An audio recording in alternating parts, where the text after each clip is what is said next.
Pessoal, vamos resolver então mais exemplos sobre a parte de integral, que é o Teorema Fundamental do Cálculo, parte 2. Acompanha aí, ó. Aqui eu tenho a integral que vai de 3 até 3 da raiz quadrada de x à quinta mais 2 dx. É muito importante que você saiba essa definição, né? Você tem que lembrar qual a definição do Teorema Fundamental do Cálculo, parte 2. Você vai lá e vai lembrar que a integral de a até b de uma função f de t dt nada mais é do que uma antiderivada aplicada em b menos essa antiderivada aplicada em a. Você vai lembrar disso. Aí você observa que aqui os dois extremos são iguais. É como se fosse uma integral de a até a. E nós sabemos que a integral de a até a da função f de t dt vai dar zero. Porque aqui ficaria f aplicado em a menos a f grande aplicada em a, que dá zero. Então, essa aqui é bem fácil a solução. Você vai lá e coloca que a integral de 3 até 3 da raiz quadrada de x à quinta mais 2 dx é igual a zero. Beleza? Essa foi tranquila. Agora aqui, ó, a integral de menos 4 até 2 de 2 dividido por x elevado a 6 dx. Tá. Aqui, ó, eu vou fazer de rosa uma coisa. Nós temos que lembrar o seguinte. Quando nós fomos trabalhar com integral e fomos fazer as definições, nós criávamos uma função, que eu vou supor de f. Essa função ela era contínua no intervalo fechado de a até b. Ou seja, se você pegasse aqui um intervalo que vai de a até b, você ia conseguir calcular a área abaixo do gráfico, tá? Porque não existe buraco no gráfico, não existe, não tem jeito. Agora, se você pegar essa função aqui, ó, vou destacar ela, chamar ela de f de x igual a 2 sobre x à sexta. E você for fazer o gráfico dela, fazer aqui bem simplesinho, tá? Você vai observar o quê? Que essa função aqui não é definida para x igual a zero. X igual a zero não está definida, porque o gráfico dessa função seria alguma coisa assim, ó. Chega aqui, ela sobe e depois ela desce aqui, ó. Ou seja, para x igual a zero, nunca teria a função ali, a função não é definida. Ou seja, ela não é contínua no intervalo de menos 4 até 2. Ela não é contínua, então não funciona. No x igual a zero ela não serve, ela não é contínua de menos 4 até 2. Então essa integral aqui, ó, você vai escrever que ela não existe. Beleza, pessoal? Tranquilo esses dois exemplos, né? A gente tem que tomar um pouco de cuidado com isso, porque senão a gente fica na prova fazendo várias contas e depois descobre que não existe. Simplesmente isso, tá? Então agora eu vou pegar minha borracha aqui, vou começar a apagar essas coisas e vou colocar outro exemplo, perfeito? Vamos lá.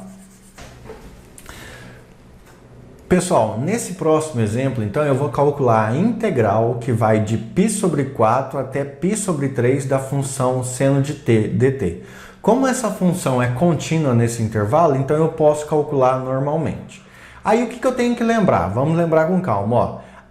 Seno de t aqui, seno de t, nada mais é que uma função pequena aqui que depende de t. Então eu vou chamar ela aqui de seno t. A meta é achar a antiderivada para aplicar o Teorema Fundamental do Cálculo, parte 2. Então, eu tenho que achar f de t. É isso aí. Aí, o que eu vou lembrar? Ó, vem aqui no cantinho, fazer de outra cor. Ó. Eu lembro o seguinte, que se eu tiver a função cosseno t, você tem que lembrar isso, tá? E você derivar ela, ou seja, a derivada de cosseno t, nada mais é do que menos seno t.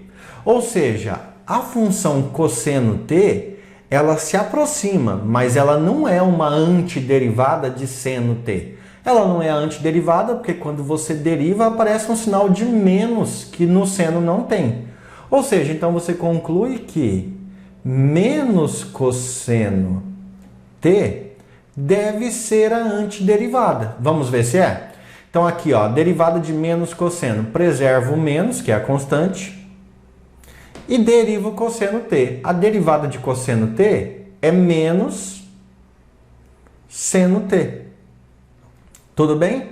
Aí menos vezes menos, mais. Ou seja, a antiderivada que nós estamos procurando é menos cosseno t. Tranquilo? Agora vamos aplicar o Teorema Fundamental do Cálculo, parte 2. Vamos lá, ó. Vou fazer de preto, tá? A integral de π sobre 4 até π sobre 3 da função seno t dt nada mais é do que a antiderivada menos cosseno t aplicada no intervalo ou aplicada nos extremos de π sobre 4 até π sobre 3. Continuando isso aí, então eu vou ter menos cosseno no lugar do t, π sobre 3, menos da fórmula, aí abre parênteses, de novo a função, menos cosseno de π sobre 4. Moleza pensando assim, né? Agora eu vou fazer duas coisas. Eu vou fazer a distributiva do sinal e vou trocar a escrita π sobre 3 e π sobre 4, que está em radiano, por graus, tá? Então aqui vai ficar menos cosseno. Π é 180. 180 dividido por 3, 60. Menos vezes menos, mais, né? Aqui nós temos mais cosseno. Π sobre 4, então aqui seria 180 dividido por 4, dá 45 graus. Tudo bem? Agora vamos lembrar da tabelinha trigonométrica. 1, 2, 3, 3, 2, 1. 3, 2, 1. Isso quer dizer que cosseno de 60 graus, aqui vai ficar menos 1 sobre 2. 3, 2, 1. Somado com cosseno de 45, raiz de 2 sobre 2. Melhorando isso aí, gente, porque as duas frações têm o mesmo denominador, então eu vou escrever elas com um único denominador. E outra coisa, a gente sempre coloca o número positivo na frente do negativo quando não dá para fazer conta. Então isso aí fica raiz de 2 menos 1. Tranquilo?